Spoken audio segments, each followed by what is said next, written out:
Good morning once again. हम लोग previous lecture से आगे कंटिन्यू करते हैं।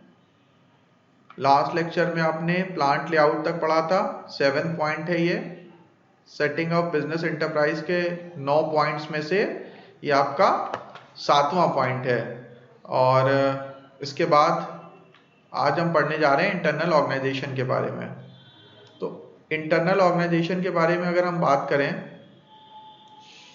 अगर कोई एंटरप्रेन्योर एक बिजनेस स्टार्ट करता है, एक ऑर्गेनाइजेशन सेट करता है, तो उसको उसमें इंटरनल डिपार्टमेंट्स बनाने पड़ते हैं।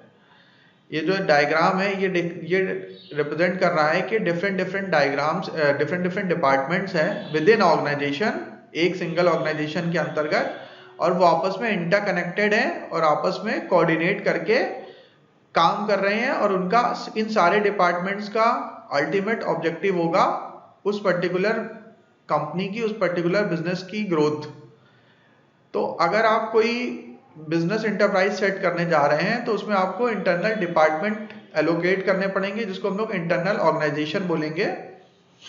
उसमें आपका production department, finance department, marketing department, personal department, personal मतलब एचआर डिपार्टमेंट जो हायरिंग का काम करेगा, अकाउंट्स डिपार्टमेंट, ये सब अलग अलग डिपार्टमेंट्स होंगे।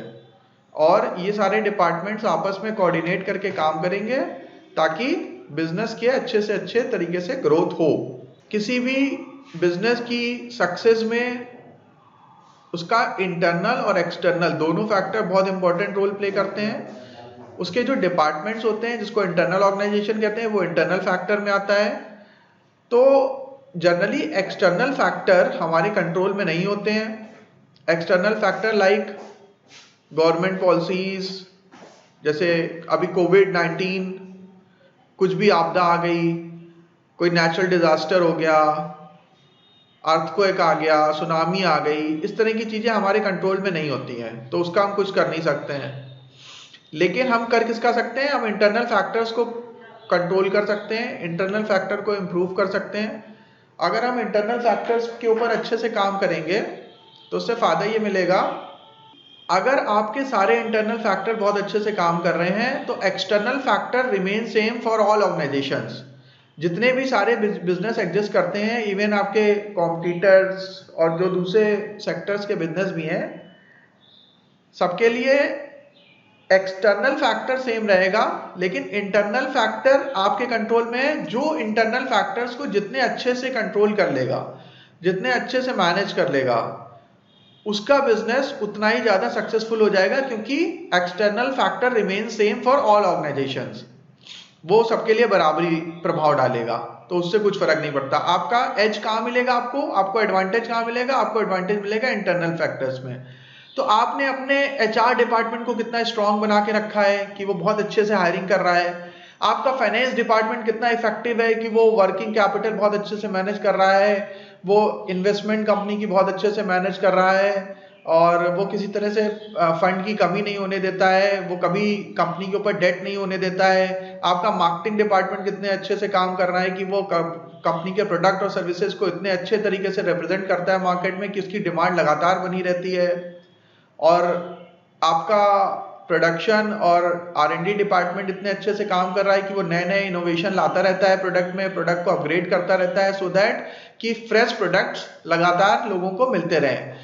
एग्जाम्पल के लिए, अगर एप्पल अपने प्रोडक्ट्स को अपग्रेड कर करके थोड़े थोड़े दिन में रीलॉन्च ना करे, आईफोन 1, 2, 3, 4, 5, 6, 11, 12 तक पहुंच गया है, और उसमें भी मिनी, मैक्स, प्रो, कई सारे और वेरिएंट्स भी होते हैं। तो यानी कि R&D department, research and development department क्या करता है? लगातार प्रोडक्ट को इनोवेट करता रहता है और फीचर्स को ऐड करता रहता है, कस्टमर से फीडबैक ले लेके, और अपने प्रोडक्ट को अपग्रेड करता रहता है। तो ये करने से क्या होता है? ये सारे इंटरनल ऑर्गेनाइजेशन में आते हैं।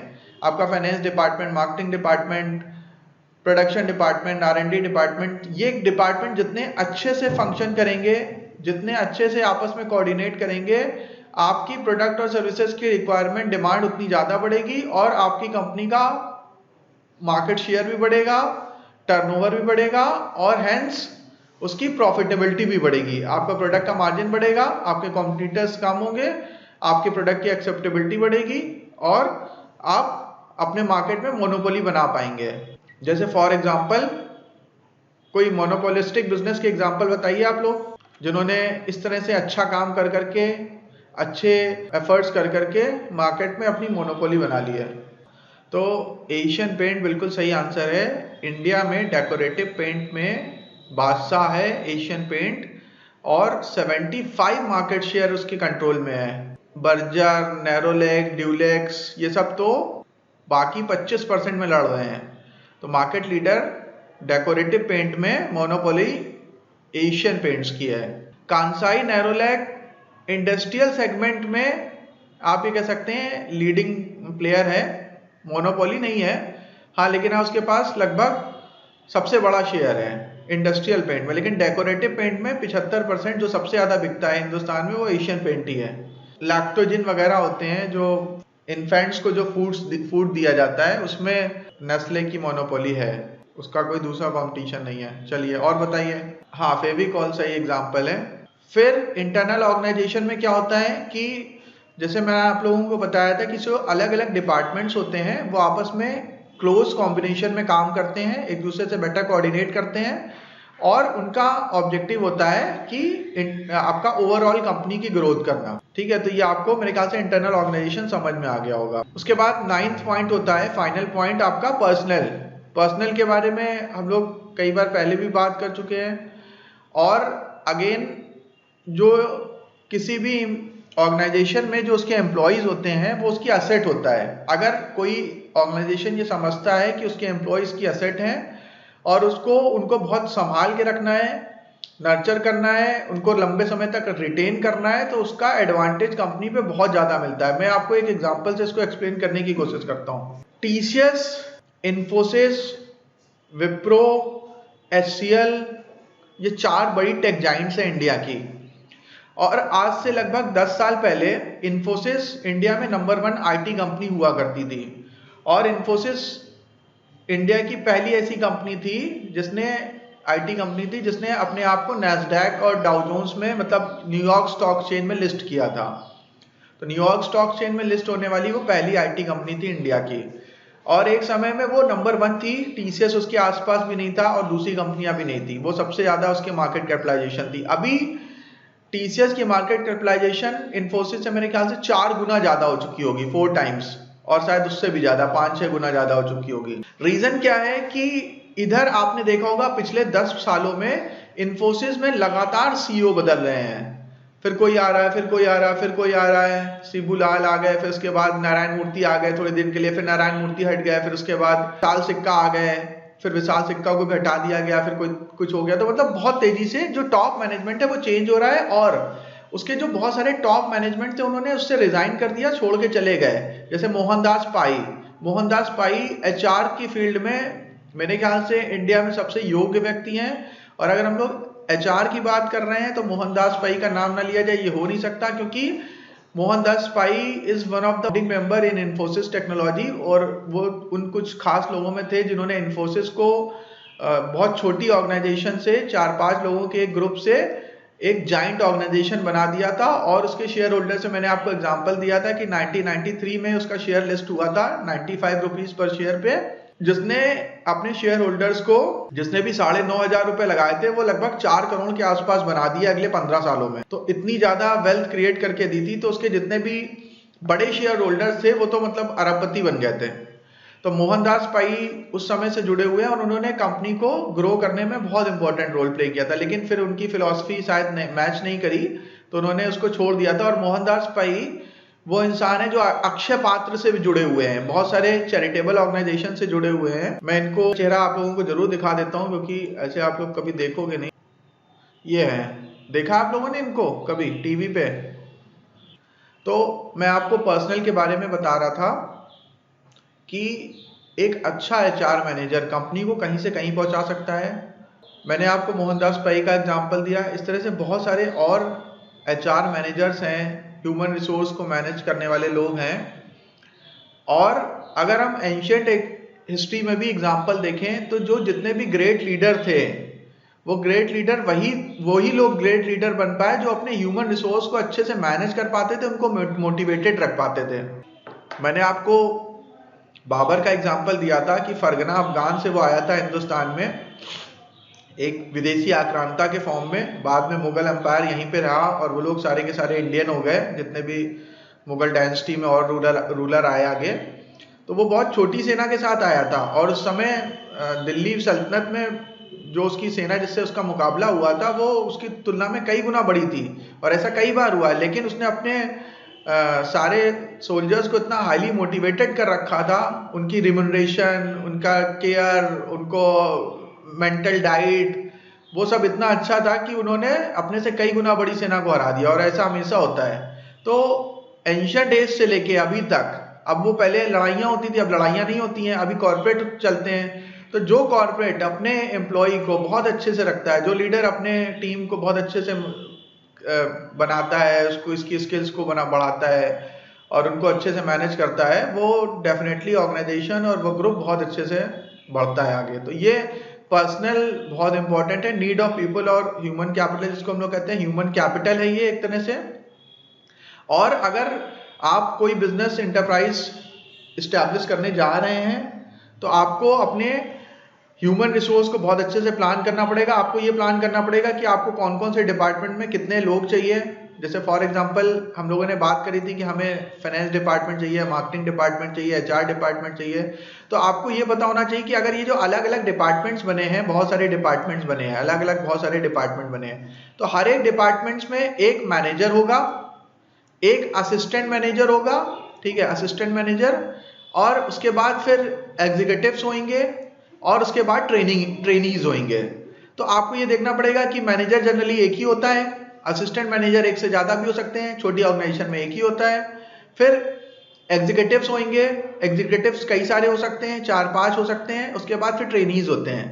तो ये हायरार्की होती है हर एक डिपार्टमेंट की। जैसे एचआर डिपार्टमेंट की अगर हम बात करें तो मैनेजर एचआर, फिर असिस्टेंट मैनेजर एचआर, फिर सीनियर एग्जीक्यूटिव एचआर, फिर उसके बाद एग्जीक्यूटिव एचआर, फिर ट्रेनी एचआर, ये पूरी हायरार्की होगी। और एचआर मैनेजर किसको रिपोर्ट कर रहा होगा? वो रीजनल मैनेजर को या फिर कंट्री हेड को या फिर सीईओ ऑफ द कंपनी को रिपोर्ट कर रहा होगा। और सीईओ ऑफ द कंपनी किसको रिपोर्ट करेगा? CEO of the company report करेगा बोर्ड ऑफ डायरेक्टर को। ठीक है, तो ये पूरी हायरार्की होती है। तो आप जब भी कोई बिजनेस इंटरप्राइज सेटअप करने जा रहे हैं तो आपको पता होना चाहिए number and type of employees कितने चाहिए आपको। क्योंकि आप अपने एचआर डिपार्टमेंट को ये बोलोगे भाई मुझे मार्केटिंग के 10 बंदे चाहिए, एग्जीक्यूटिव, 1 मार्केटिंग मैनेजर चाहिए, 3 असिस्टेंट मैनेजर चाहिए और 10 एग्जीक्यूटिव चाहिए, क्योंकि मुझे अपने प्रोडक्ट की प्रमोशन करनी है। और अगर आपको डिजिटल प्रमोशन करनी है तो आपको अलग सेट ऑफ एम्प्लॉइज, अलग स्किल सेट ऑफ एम्प्लॉइज की चाहिए। अगर आपको कैनोपी लगा के और ट्रेडिशनल मार्केटिंग करनी है तो आपको अलग तरह के एम्प्लॉइज चाहिए। फिर आप मैन्युफैक्चरिंग में बोलोगे कि हाँ मुझे एक मैन्युफैक्चरिंग के लिए एक मैनेजर चाहिए, एक सुपरवाइजर चाहिए और उसमें मुझे 20 वर्कर्स चाहिए जो उस मशीन को हैंडल कर पाए, जो मैन्युफैक्चरिंग प्लांट में काम कर पाए। तो ये सारी की सारी इंस्ट्रक्शन, मतलब ये डेटा आपके पास होना चाहिए। एक एंटरप्रेन्योर के पास ये डेटा होना चाहिए कि उसको कितने डिपार्टमेंट्स में कितने नंबर ऑफ एम्प्लॉय और कितने टाइप ऑफ एम्प्लॉयज चाहिए, कितने एचआर के एग्जीक्यूटिव चाहिए, कितने मार्केटिंग एग्जीक्यूटिव चाहिए, कितने उसको अपने अकाउंट्स के लिए चाहिए, कितने फाइनेंस के लिए चाहिए। सारी की सारा डेटा उसके पास होना चाहिए और उसके लिए स्किल्स पहले से डिफाइंड होनी चाहिए कि ये पर्टिकुलर एम्प्लॉय के लिए ये सेट ऑफ स्किल्स चाहिए, ये पर्टिकुलर एम्प्लॉय के लिए ये सेट ऑफ स्किल्स चाहिए। और ये सारी की सारी इंफॉर्मेशन एचआर मैनेजर को बता दी जाती है, वो अपने टीम को ट्रेन करके और फिर उसके बाद हायरिंग का प्रोसेस स्टार्ट कर देता है। और उसके बाद पहले वो एचआर राउंड लेता है, एचआर राउंड लेने के बाद फिर वो उस डिपार्टमेंट के मैनेजर को सेंड करता है। जैसे फॉर एग्जांपल फाइनेंस के लिए हायरिंग हो रही है तो जो एचआर एग्जीक्यूटिव है उसने हायरिंग करी, फिर उसने एचआर मैनेजर से इंटरव्यू कराया, एचआर मैनेजर ने उसको भेज दिया इंटरव्यू के लिए असिस्टेंट मैनेजर फाइनेंस के पास। असिस्टेंट मैनेजर फाइनेंस ने या फाइनेंस के मेन मैनेजर ने उसका इंटरव्यू लिया। फिर उसके बाद फाइनल इंटरव्यू होगा सीईओ ऑफ द कंपनी के साथ। तो सीईओ ऑफ द कंपनी उसको फाइनल कर देगा और उसको अपॉइंटमेंट मिल जाएगा। तो ये पूरा प्रोसेस होता है जनरली, मतलब एक रफ प्रोसेस मैंने आपको बता दिया। और ये कोई यूनिवर्सल नहीं है, ये कंपनी टू कंपनी वेरी करता है। तो अगर आपने ये सारे के सारे 9 स्टेप प्रॉपरली फॉलो कर लिए तो अब आप 10वें स्टेप में जाने के लिए तैयार हैं, और जो कि लॉन्चिंग ऑफ द एंटरप्राइज है। और अगर आपकी वो 9 स्टेप प्रॉपरली पूरे हो गए तो आप अब अपने फैक्ट्री का फीता काट सकते हैं, किसी सेलिब्रिटी को बुलवा के भी करा सकते हैं ये काम। तो ये फाइनल लॉन्च हो गई आपकी एंटरप्राइज। और अगर आपने पिछले 9 स्टेप बहुत अच्छे से करे हैं तो ये डेफिनेटली आपकी एंटरप्राइज आगे चल के काफ़ी सफल होगी।